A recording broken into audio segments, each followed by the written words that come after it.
Poliisi ebadde emaze ebbanga ng'etawanyizibwa n'ekizibu ky'ennyumba z'abaofiisa baayo era nga gye buvuddeko waliwo ofiisa baayo abalabiddwako nga basula mu bifuluka gavumenti bye yagobamu abantu enaggulu. Emabega wange ye nteekateeka y'ekitebe ky'ekitongole ekiramuzi ekigenda okuba nga kizimbibwa wano ku bwaguuga bw'ettaka obuweereddwayo poliisi okuzimbibwako ekitebe ekyo. Kisuubirwa nno nti kino kyakutumbula nnyo ebyensula mu poliisi n'okwewonya obuyumba obwakazibwako eri amamayingi ya Pole. Bw'abadde aweebwa ekyapa ky'ettaka lino ku lw'ekitongole ekiramuzi, minisita w'ebya ssemateeka n'ensonga z'ekiramuzi Kahindo Tafiire agambye nti kino kyakutumbula obwenkanya nga kikendeeza ku budde abalamuzi babadde bamala nga beetawula eno n'eri era kiyambeko mu kukola ku nsonga mu budde. Singa poliisi alina ekitongole ekizimba zino ensimbi ez'okuzimba ekitebe kya Jelos zandisigadde mu poliisi ate ne ziyamba kukola ku nsonga endala. Ate minisita w'ebyenfuna avunaanyizibwa ku kuteekerateekera eggwanga Matiya Kasajja agambye nti kati gavumenti essira yakuliteeka kutumbula empeereza y'emirimu okuva mu ssente ezibadde esaasaanya mu kupangisa kw'ebitongole bino ebigenda okwezimbira ebitebe byabyo. Kijja kunnyamba okufuna ssente zino ze mbadde mpeereza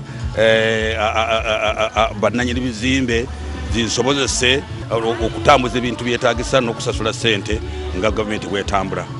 Wabula alaze obwennyamivu ku lwa Paalamenti okulwawo okuyisa etteeka lya Public-Private Partnership, poliisi mw'erina okukwataganira ne banneekolera gyange okutumbula obwaguuga bw'ettaka lya poliisi okusobola okutumbula ku mbeera y'abapoliisi. Kase etteeka lya PPA eryo Public-Private Partnership liyita, then kati tufuna etteeka eryo likyasibya abantu abadde baagala okuleeta ssente zaabwe bajje batuyambe okuzimba ebizimbe bino bya poliisi byetaaga okusuzaamu abaofiisas baayo.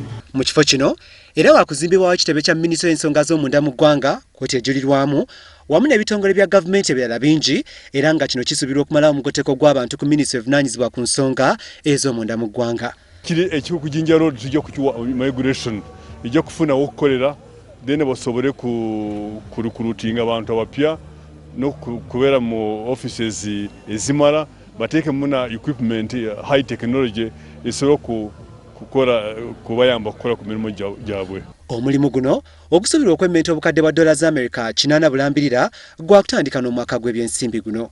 Sebulime Andrew, WBS TV, Naggulu.